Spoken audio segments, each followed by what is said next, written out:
So, what is the incidence of esophagus cancer in the worldwide? So, incidence rank is the 11th and total 5 lakh cases per year, and mortality rank is 7th with 4,45,000 deaths per year. In India, in male patients, third rank for esophagus cancer for incidence or in both sexes, there is a fifth rank for esophagus. So, what is the epidemiological trend in India? So, that is a study in Mumbai for over the last 15 years. That is in India, median age is 57 years for esophageal cancer, and squamous cell carcinoma is the predominant histological type with 81.4%. The commonest site of origin is being the middle third, and the ratio for squamous to adenocarcinoma is 5:1. However, the patient with a squamous cell carcinoma treated with neoadjuvant chemoradiotherapy and surgery, median OS is 81.6 compared to adenocarcinoma, that is the median OS is 43.2 months. In patients with unresectable or metastatic esophageal carcinoma, what is the best possible outcome are achieved through an individualized by a multidisciplinary care. So, treatment aimed to relieve dysphagia and other cancer-related symptoms, to improve the quality of life and to prolong survival by minimizing risk and toxicity. So, palliative combination chemotherapy and targeted therapy should be considered in patients with a distant metastatic disease. And local treatment options for malignant dysphagia include various endoscopic and radiotherapeutic approaches, carrying specific advantages and disadvantages with no absolute superiority in particular intervention. So, NCCN guideline for squamous cell carcinoma in unresectable, locally advanced, or locally recurrent or metastatic disease, with ECOG performance status is 0 to 2, and perform the PD-L1 testing. And the plan is a systemic therapy versus palliative or base supportive care. But if ECOG performance status is 3 or more than 3, then palliative and base supportive care. What is the first line therapy for a systemic therapy for unresectable, locally advanced, or recurrent or metastatic disease for a squamous cell carcinoma? The preferred regimen is a chemotherapy plus immunotherapy, fluoropyrimidines, that is a 5-FU plus capecitabine, plus oxaliplatin. Oxaliplatin is a preferred over cisplatin due to lower toxicity, and nivolumab, that is a category 1 recommendation. Other is a fluoropyrimidine plus oxalic plus pembrolizumab. Pembrolizumab, if PD-L1 CPS is 10 or more than 10, then category 2A, but if less than 10, then category 2B recommendation. Other is only chemotherapy or IO plus IO, nivolumab plus ipilimumab is the other option. In a second line therapy, preferred regimen is a nivolumab single agent as a category 1. Also pembrolizumab if CPS is 10 or more than 10. Other is a single agent chemotherapy, docetaxel, paclitaxel, irinotecan, and 5-FU and irinotecan. If advanced and metastatic esophageal squamous cell carcinoma, as a first line therapy, if TPS is less than 1 and CPS is also less than 10, then only chemotherapy, platinum plus fluoropyrimidines. Second line is a nivolumab, there is a Patrickson 3 trial. If TPS is 1 or more than 1, then platinum plus fluoropyrimidines plus combination is a nivolumab, that is a checkmate 648 trial for immuno plus immuno, nivolumab or ipilimumab. And second line is a chemotherapy, paclitaxel, docetaxel or irinotecan is a single agent.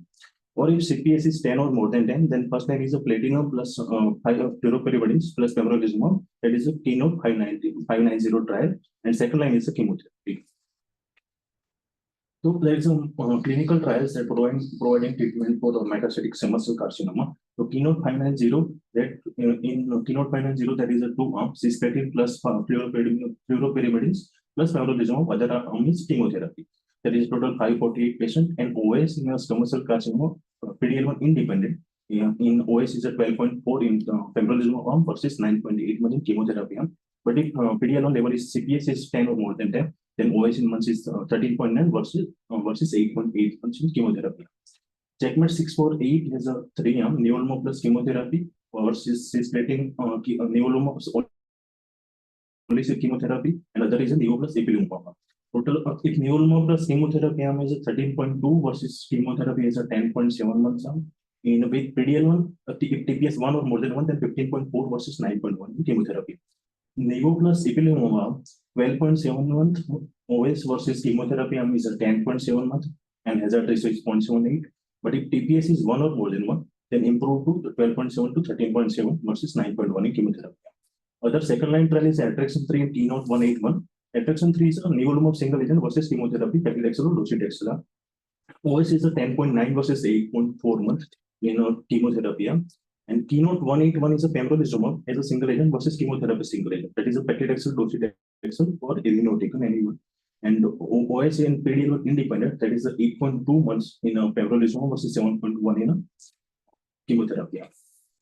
So there is an attraction 3 trial for a second-line chemotherapy. Nivolumab in a previously treated patient with advanced esophageal squamous cell carcinoma. It is a randomized multi-center open-label phase 3 trial. 419 patients enrolled and randomization 1:1 to receive either nivolumab 240 mg every 2 weekly versus chemotherapy. Investigator's top choice 100 milligram per meter square paclitaxel every week for 6 weeks followed by 1 week off, or other is a 75 milligram per meter square 3 weekly. With a minimum follow-up of 36 months, OS was longer in the nivolumab compared to chemotherapy, that is a 10.9 months versus 8.5 months, and the median OS was longer with nivolumab versus any chemotherapy. There is a keynote 181, that is a second-line trial, second-line therapy for squamous cell carcinoma plus adenocarcinoma of esophagus. In this open-label phase 3 study, a randomized 1:1, 628 patients, advanced metastatic squamous cell or adenocarcinoma of the esophagus, and that progress after one prior therapy to pembrolizumab 200 mg every 3 weekly for up to 2 years, or versus chemotherapy, paclitaxel, docetaxel, or irinotecan. Primary endpoint was OS in a PDL, OS in patient with a PDL1 CPS score 10 or more than 10, or in patient with a squamous cell carcinoma. If combined CPS score is 10 or more than 10, or patient with squamous cell carcinoma, or PDL1 level is 10 or more than 10, hazard ratio is 0.64. But in all arms, that is a good result with a pembrolizumab compared to chemotherapy. Thank you, Mahesh. So now we can shift to the method section of this trial under discussion. Sagar, you can start sharing. Yes, sir.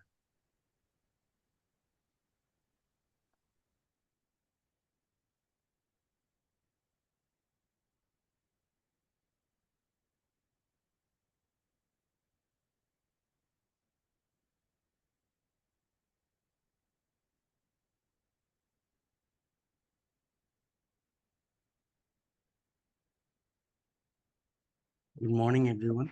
So today I'm going to present the materials and method section of the study.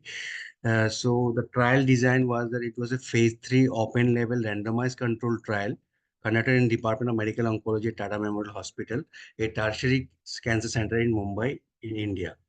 The eligibility criteria, the inclusion criteria were the patient with locally advanced unresectable and metastatic esophageal GEJ junction that was not amenable to curative intent therapy.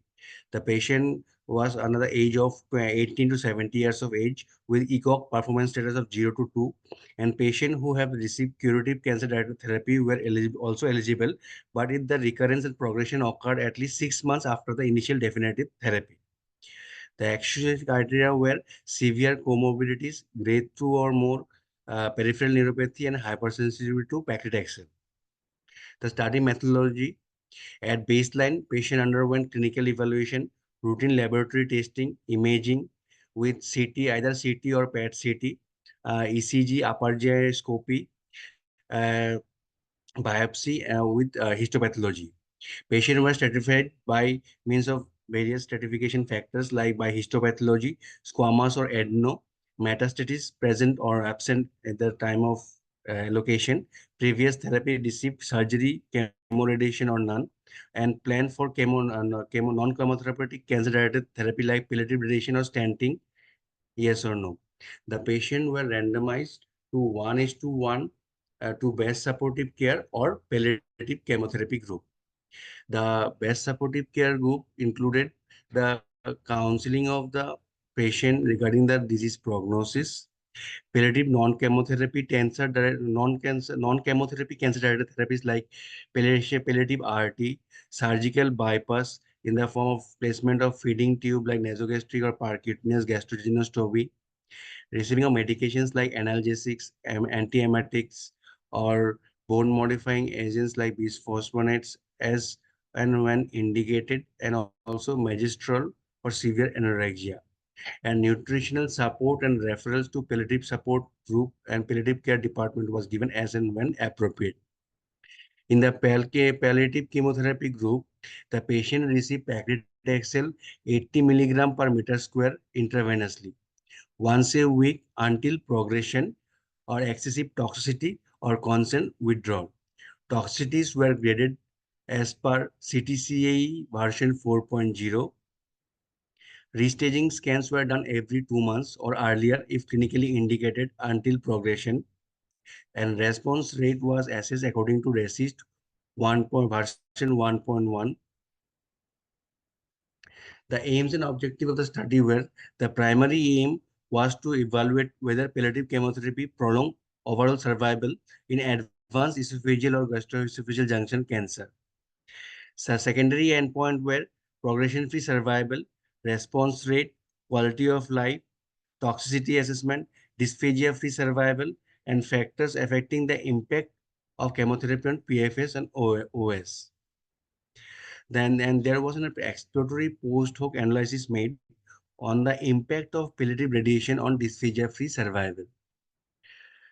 Coming to sample size calculation, we hypothesized that the median OS would improve from 4 months in the BSC arm to 6 months in the palliative chemotherapy arm. With power of 90% power and two-sided alpha of 0.05, the estimated sample size was 320, assuming requirement over 4 years and minimum follow-up of 6 months. Accounting for loss to follow-up of 15%, the final sample size was calculated to 400. Statistical analyses were performed using the SPSS software. All analyses were two-sided with significant set of p-value of 0.05.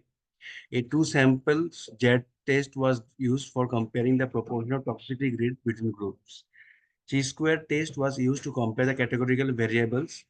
And for quality of life analysis, the scores quality QLQ C30 and QUS 18 were transformed as per your RCT QLQ scoring manual. Coming to definitions, OS was defined as a time from randomization to death from any cause or loss to follow-up. That is the censored data. And PFS was the time frame from randomization to progression of death from any cause. And dysphagia-free survival was defined from time of randomization to the first progression of dysphagia defined by drop of at least 1 point to 5 point Minicas dysphagia scale. And the Kaplan-Meier was used for estimate the probability of OS, PFS, dysphagia survival at 1 year and 2 year survivals. Coming to results. So, there are total 800 patients were eligible for the study, but on enrollment was done of the 800 total 803 patients, but there were some exclusion criteria, and ultimately 280 patient was randomized for 143 in the chemotherapy group and 138 in the best supportive care group, and their follow-up was done. Follow-up was done accordingly as per the study. Follow-up was done, and final analysis was made. Coming to the baseline demographic clinical characteristic of patient with advanced baseline clinical characteristic, the median age was of around 60. Male was predominant in the study, male, and ECOG performance 2, most of them were ECOG performance 1. Squamous histology was a predominant histology, and coming to resistant metastasis as present at baseline was 95% of the cases, and in metastatic sign mainly were lung and non-regional lymph node. And and also dysphagia grade at baseline maximum were dysphagia grade 2 and 3. Placement of feeding tube was almost same in the both the arms, and indication of palliative intent chemotherapy was metastatic disease, tracheoesophageal fistula, locoregional advanced but already underwent surgery and chemoradiation, esophageal and pulmonary fistula, esophageal kidneys fistula, or extensive comorbidities unfit for radical therapy.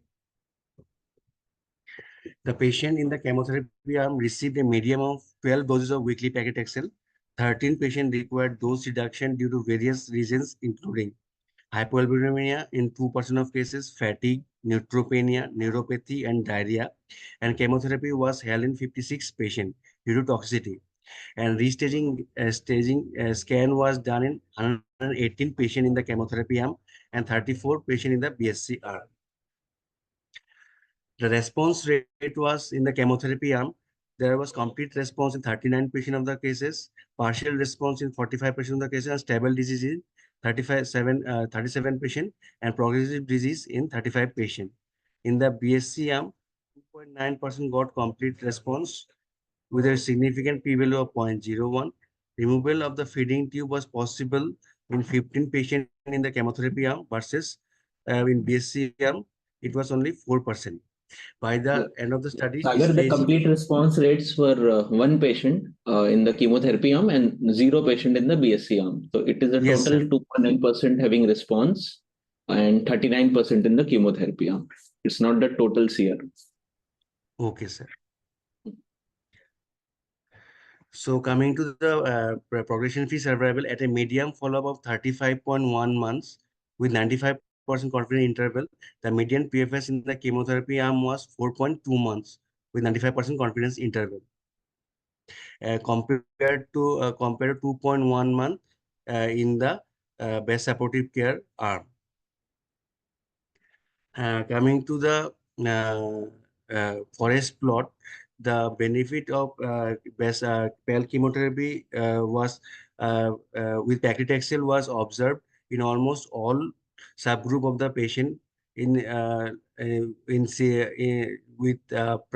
have received prior radical therapy or performance status of 1 or 2, smoking habits, metastatic disease present or absent on the baseline characteristics, site of esophagus, or albumin less than 4 or more than 4, palliative RT received or not, or tracheobronchial involved or not. So in all subgroups, the benefit of palliative chemotherapy was seen. Coming to OS, the median OS was 9.2 months in the chemotherapy arm versus 4.2 months in the BSC arm with a hazard ratio of 0.49%. So there was an OS benefit of 9.2 benefit also seen in the palliative chemotherapy. And in this also, the benefit of palliative chemotherapy was seen in all subgroup of the patient.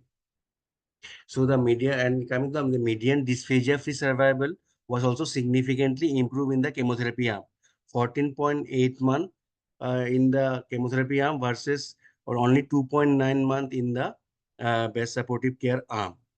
So there was a numerical but non-statistically significant increase in the median dysphagia-free survival in patient who received palliative radiation in the palliative radiation plus who doesn't receive the palliative radiation therapy.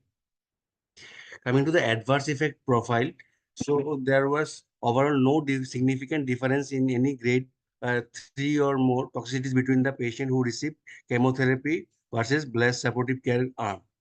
So with chemotherapy also, there was no significant grade 3 toxicities was more seen with the chemotherapy arm.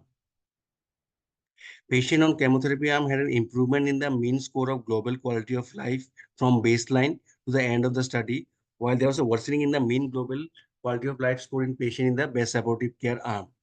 In both BSC 2 and 3, the global quality of life in the patient on chemotherapy arm was significantly better in the BSC arm, and there was consistent improvement in the general quality of life domains at with consistent decrease in the symptom score in patient on the chemotherapy arm as compared to the worsening quality of life in the patient on BSC. So in the paclitaxel chemotherapy arm, there was main improvement in the quality of life, and also there was improvement in the overall survival.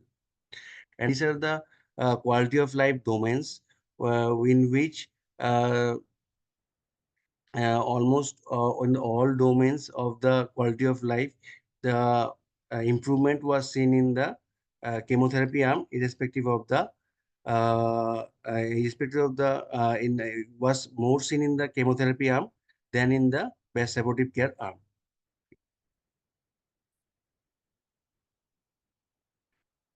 Thank you, sir. Thank you, Sagar. So let's move to the discussion part. You can stop your screen sharing, Sagar. Shiva, you can Yes, sir. start sharing. Yes, sir.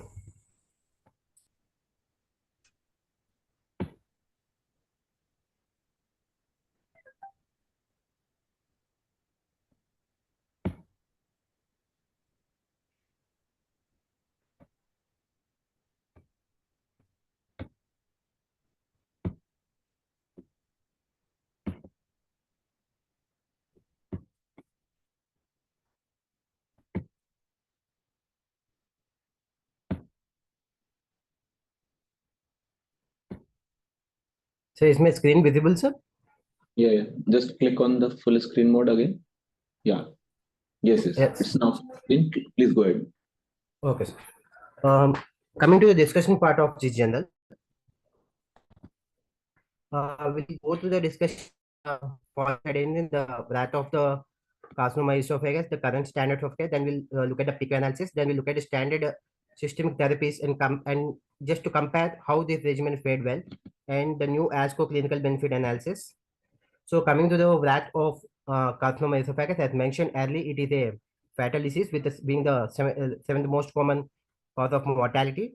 And we can see the red region, that is the Bangladeshi population and the eastern part of the world has got a more prevalence of this fatal entity. And coming to the care in the advanced unresectable metastatic esophageal or GE junction cancer, it is a fatal disease with a reported median survival of 6 to 12 months. The treatment in the advanced unresectable cases not amenable to curative therapy is, uh, is systemic therapy or best support to care. But the role of some form of palliative therapy versus best support to care alone is a practical issue that has to be answered, which was not clearly answered by the previous trials. So when we see the NCCN guidelines, also we see that the unresectable domain, we have two options whether to go ahead with the systemic therapy or to go with the best support care. So coming to the we'll study this trial within the PICO analysis. So coming to the population, the patients enrolled in the study were predominantly males, squamous cell histology arising from the middle third of esophagus. This is exactly the clinical demographic profile that reflects the epidemiology of esophageal cancer in India and perhaps the Eastern Asia. Though there is slightly higher proportion of the squamous cell cases enrolled, which is common in India.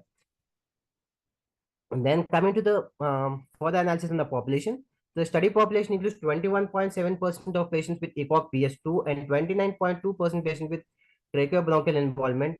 This is the usual subset that gets excluded in most of the trials. But this is a very significant subset both in terms of number and also in the real world scenarios. So these facts bring these population a more representative nature and a greater practical importance as it answers them important questions. So coming to the intervention arm, the patients were randomized to the best support to care or the chemotherapy arm. Coming to the best support to arm, they are provided with counseling, non-palliative chemotherapy options like radiotherapy, esophageal, answering the dysphagia in the form of stenting, esophageal dilatation, photocoagulation, laser, surgical biopsy, placement of a feeding tube, supportive medications, and supportive care, and palliative care department. And coming to the intervention of the control arm, the palliative care needs to look at the following issues. One is the dysphagia, obstruction, pain, hematemesis, and nausea and vomiting. Coming to the best supportive care of dysphagia, we use a dysphagia grading scale which is given in the NCCN, which is by Vanita, which grades the grade 0 as able to swallow without any difficulty respect of the bite size. Grade 1, if the food is cut into a less than 18 mm diameter, it can be swallowed, and able to swallow a semi-swallowed food and able to swallow a liquid food is grade 3, and grade 4 unable to swallow any liquids or saliva. Coming to the answer for this obstruction, endoscopic luminal restoration, surgical or radiological displacement, placement of J tube or gastrostomy tube, EBRT, photodynamic therapy, and wire-guided balloon dilatation, and answering the analysis and endoscopic approach for hematemesis and EBRT for chronic bleed, and endoscopic evaluation and anti-emesis measures for the vomiting. And coming to the intervention arm where we are using the chemotherapy.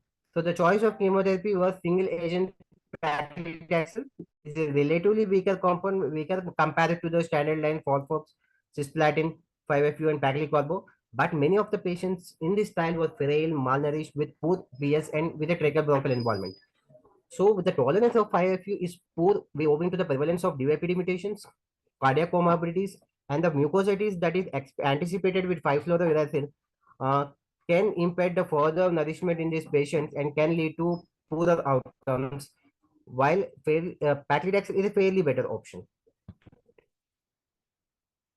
We'll look at the regimens that have been in the currently in are the standard of care, and we'll see the comparison analysis how they fare. So coming to this squamous cell carcinoma, the first line therapy oxaliplatin is preferred or cisplatin, and preferred regimens include fluorouracil or fluoropyrimidine along with the oxaliplatin along with immunotherapy, which may be in nivolumab or pembrolizumab. So coming to the same depicted in the ESMO open paper, we can see that the first line, if the TPS score is less than 10, less than 10, or the total TPS score is less than 1, or CPS score is less than 10, we use a platinum plus 5FU. And if the TPS score is greater than 1, we tend to use 5FU cisplatin or oxali plus 5FU or the capecitabine along with nivolumab or nivo EP arm, which was validated in the checkmate 648 trial. And if the CPS is greater than 1, we can use a platinum fluoropyrimidine combination along with the pembrolizumab. So coming to these newer trials, so the keynote 590, where the chemotherapy regimen was cis-5FU, checkmate 648, where it is again cis-5FU, and in the escort, where camrelizumab was used, and Orient trial where sintilimab was used, and Jupiter trial where toripalimab is used. So the problem with these things is the epoch status. The epoch status was 0 to 1, and the cost of immunotherapy goes beyond lakhs. So which is not affordable for our Indian patients. Most of our Indian patients, because they come from a relatively low socioeconomic background. Then coming to the intervention of why not we use a doublet in this scenario, why are using a singlet? So when we see the various doublet regimens that were used, cisplatin 5FU, Pall, cisplatin plus S1, and paclitaxel plus carboplatin, cisplatin plus irinotecan, we see the response rates are good.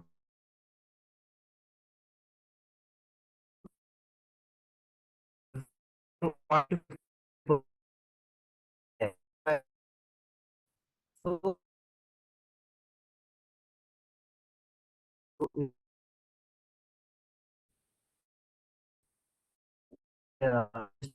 S1 13 months, paclitaxel it is 15.5.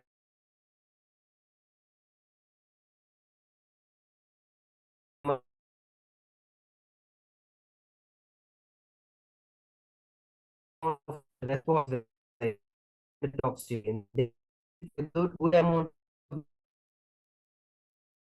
Shiva, you're not audible. So just continue.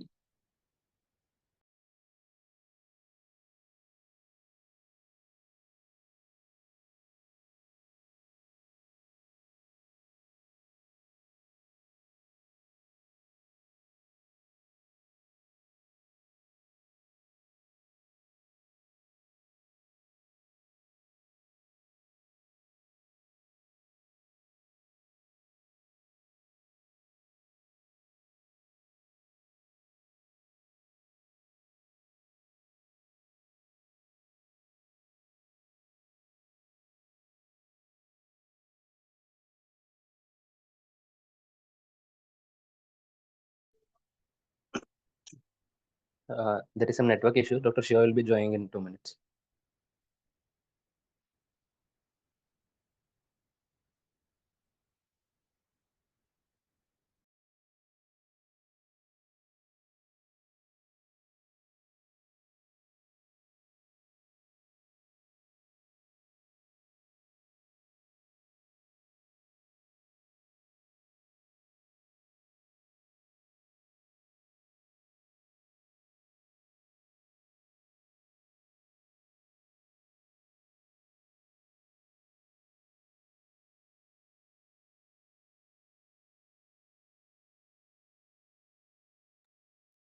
Yes, Shiva, you were on the response rate of the doublet regimens.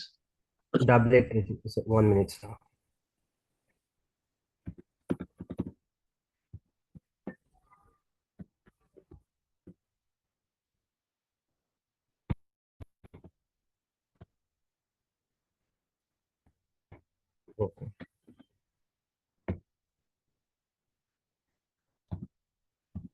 So the response rates with the doublet regimens are higher in the to the tune of 40 to 50%. But when we see the survival rates, they are around 12 to 15 months.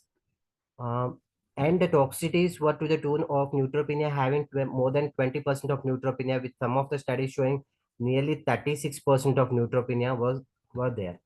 And when we see the singlet arms, study for the singlet arms, we have paclitaxel, the study with paclitaxel, docetaxel, etoposide, irinotecan, and carboplatin. And once we see the response rate, they are to 30 to 40%, a bit lesser. But when we see the survival rates, they are not that inferior. We have a overall survival rate of nearly 13.2 months in one of the study, phase 2 study with paclitaxel.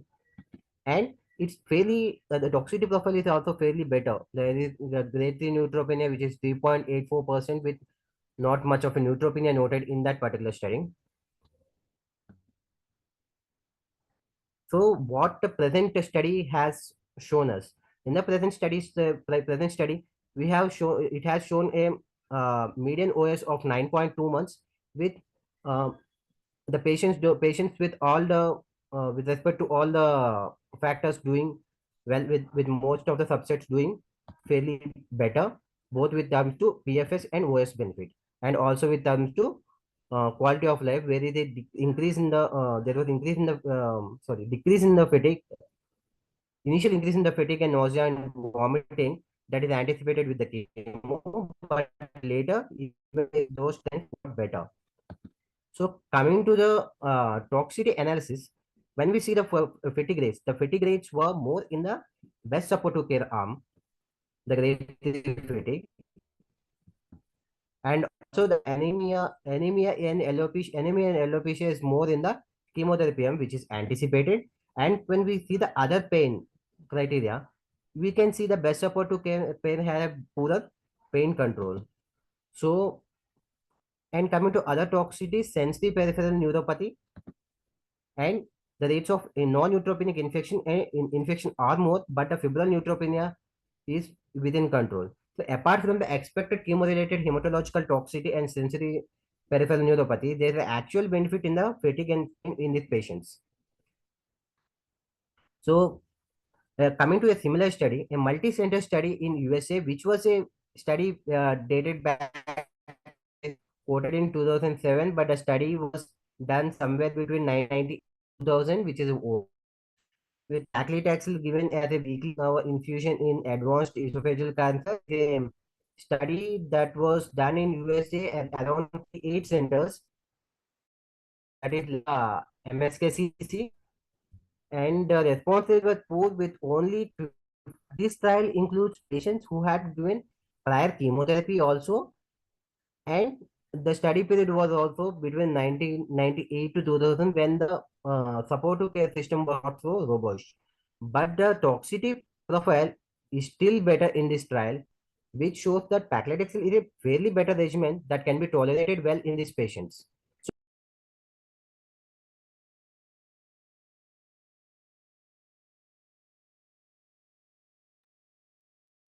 So from the discussion till now, it's clear that why the chemotherapy of weekly paclitaxel was selected. I think that was an important question which was there in the mind of most of the readers. But till now, the discussion made by Shiva has made it very clear that it was mostly the toxicity of the regimen, performance status too we were including. So that is why we need to balance the toxicity and the benefit. I think Shiva, you can tell about the ASCO clinical benefit as well.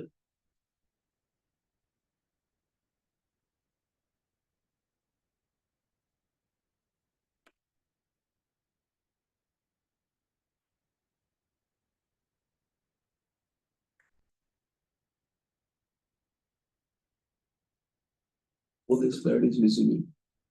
Shiva, the slide is visible, but you are not audible yet.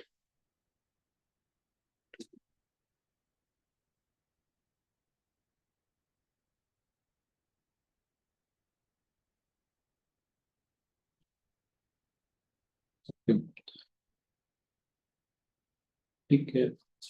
So So actually, we have covered the most of the aspect related to discussion. The ASCO clinical benefit score also have suggested that it was in terms of benefit. This is the overall working sheet actually, which we wanted to highlight, so that how to calculate ESCO clinical benefit score. That is also important. We know that ESMO magnitude of clinical benefit score, ESMO MCBS is another score. So these two scores have become very important, especially in today's era, where every day we tend to get new treatment options. So that becomes uniform, useful to analyze the benefit score. Shiva, you can now highlight the ASCO scoring system. Yes, sir. Coming to the clinical,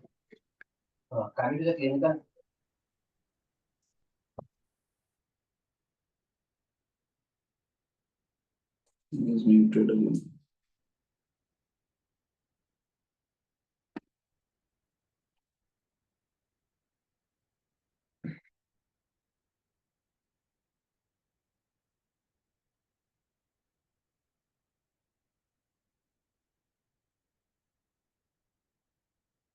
You are not audible. Have you were audible through Venkatesh mobile? Yeah. I will.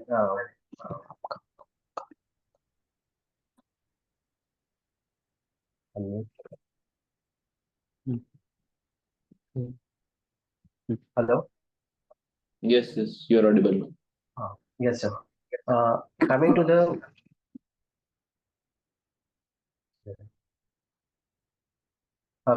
toxicity scoring system, first we'll list out the toxicities, then the number of toxicities with each of those was listed, then a weighing score was given depending upon the grade, then the total category, the total score by the category was noted.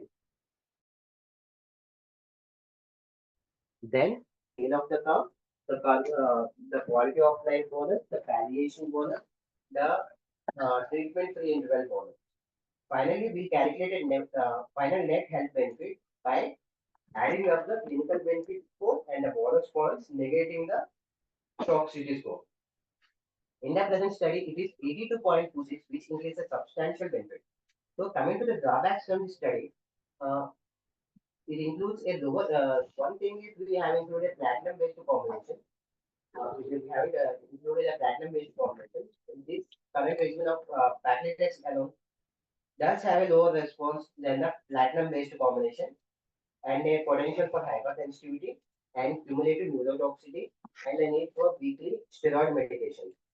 But we have seen the response rates previously also the response rate, though the response rate are higher, the overall survival was not much different in that scenario, given the present performance status in the population. And the trial was stopped due to stopped prior to completing the planned recruitment. Then the current standard of care for the patients was immunotherapy, and this was not the regimen used in our study. And only 50.7% patients in the chemotherapy arm and 27.5% patients in the BSC arm received the second-line cancer-directed chemotherapy, which might have also influenced the OS results. But in case of squamous cell carcinoma, in the second line, the chemotherapy benefit was not well documented. So, coming to the future question, given the benefit of a single agent chemotherapy and the already established role of doublet agent and chemo and immunotherapy, which is the chemoimmunotherapy, the role of single agent chemotherapy, which is tolerable, along with addition of immunotherapy can be tested, and the role of utility of biomarkers can be validated. Thanks. Thank you, Shiva. So I think could make the point clear. Importance of selection of the patients, and this trial included broad spectrum patients, which we usually see. It is much actually what is the main drawback of the so-called large randomized trials is that they select very specific patients, performance status 0 to 1, no tracheobronchial infiltration, that it becomes very difficult to apply those data in the real world scenario. But this trial included real world patients, what we see in our OPD, and that is why it is very well relevant. Sometimes we always have a question in the back of our mind whether performance status 2 patient squamous cell carcinoma, whether we should treat or give supportive care alone. So this trial gives clear answer that these patients can also benefit if adequate supportive care is given along with from the treatment. The treatments will, like weekly paclitaxel, is also a good treatment option for good palliation of the symptoms as well as maintaining the quality of life for a longer time. So that is how we need to take this data, and this data is actually very important and answers a very important questions for the routine practice, which is cannot be answered from the pharmaceutical trials, which do not answer such questions. So I think the point was made clear.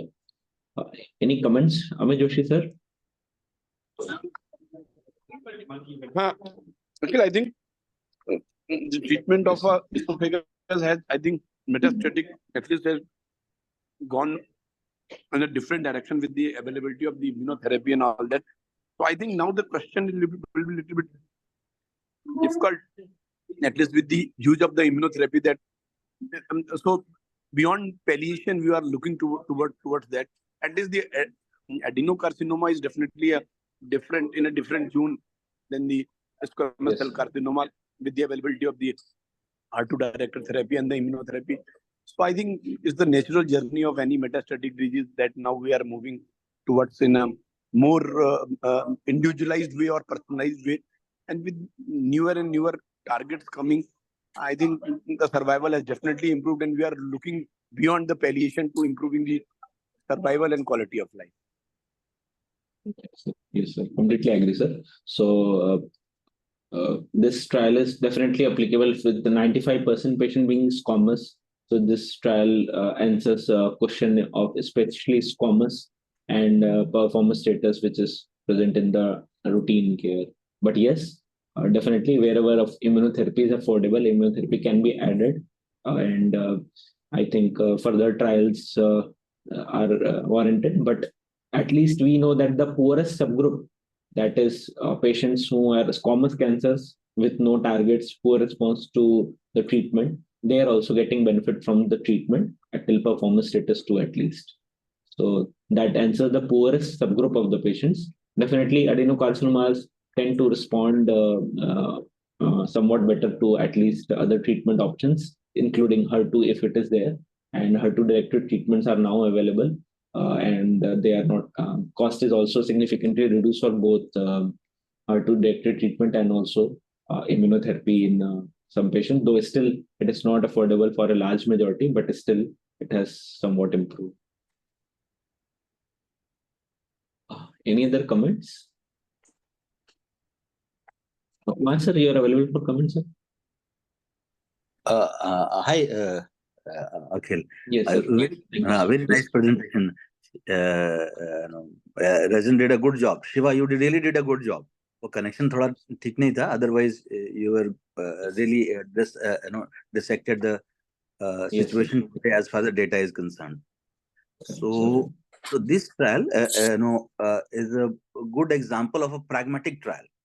If you have a problem in the clinic, what do? So this trial was done in the clinic when the advanced stage esophageal cancer patient of squamous cell carcinoma especially were sent as a best supportive care from the joint clinic. So this was that time, quite some time back. So that led to our decision that, hey, let us prove that part. Because we had in our mind that these are a group of patients, not necessarily everyone needs to go to best supportive care. You have a patient who may end up having some survival benefit with palliative systemic therapy. And that was the decision taken at that time. And this remains the only trial, except immunotherapy trial, as Dr. Amit suggested, and that is very important. For chemotherapy, this remains the only trial in squamous cell carcinoma, which shows that palliative chemotherapy in this situation adds life to the patient. Drug chosen, again, this is again for younger people, especially resident or consultant who wants to explore treatment development. How do you choose treatment? So the treatment chosen was again based on what our patients can tolerate and afford both. We knew that esophageal cancer patient, the kind of patients we see, giving doublet is a challenge in this situation. And that's why relatively, I won't say it is a mild therapy. Paclitaxel is not mild, but relatively milder therapy, and then to see at least that we are able to deliver or not. And yes, that highlighted that if you go to the previous meta-analysis by which group that does meta-analysis, Cochrane. If you take the Cochrane meta-analysis, till recently, before immunotherapy came, they kept showing that role of palliative chemotherapy in esophageal cancer remains questionable. And this should be done in the trial setting. I think a few years back. And that again highlights that having evidence is important, and producing evidence for our own patients, it becomes important. And in that context, again, this study becomes important. And also, as highlighted, it showed that as compared to best supportive care, whichever criteria we use, ASCO or ESMO, the benefit is significant for our patients. So a good example of a pragmatic study in the clinic. Sir, completely agree, sir. So this is a trial which answered the relevant question which we had in the back of our mind, though we knew that the utilization of chemotherapy might palliate the symptoms as well. But since there was no evidence specific in such settings, it was very difficult to answer, especially in the joint clinics when our colleagues query the utilization of systemic therapy. So this trial gives us a rapid and firm answer that yes, it improves the outcomes even in PS2 patients, and we need to utilize it for the patient's benefit if they agree if they are willing for the treatment. One aspect, I don't know it was discussed or not, or I missed it. One of the question always used to be discussed that if you have dysphagia in a metastatic patient, give RT and that will relieve it. This trial did not specifically answer that question, but it was a part of dysphagia as an endpoint was part of the analysis. And we divided into two groups, patients who received radiotherapy and who did not. And it also partly answers that if in case you have a dysphagia and we are given radiotherapy, the chance that patient will remain dysphagia free remains better if you give systemic therapy also. So again, highlighting apart from adding life, as far as symptoms are concerned, it looks like there is some synergism between radiotherapy and chemotherapy if given in palliative setting, if the patient has dysphagia. Oh, okay, sir. Okay, sir. So that was very important additional point, sir. So that was not covered till now. So thank you, sir, for highlighting this important aspect. Any other comments from anyone? Any?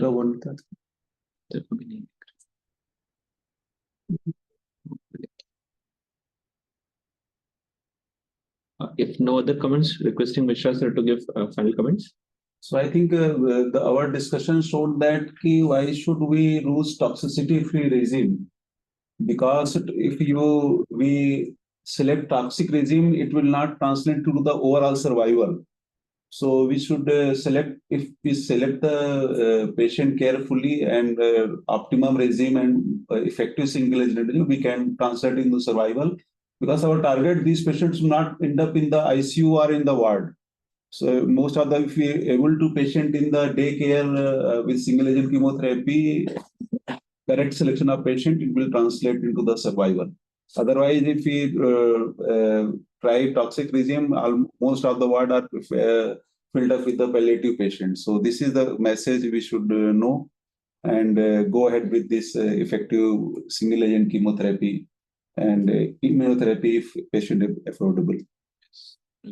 Completely agree, sir. Appropriate selection of the regimen remains important. So there are various methods to it, and I think with time we all understand and devise the methods where we know that which patient to give aggressive treatment, which not to give. And here is an example. If in general, this trial population highlighted patients of performance status 2, which was quite significant, 25%.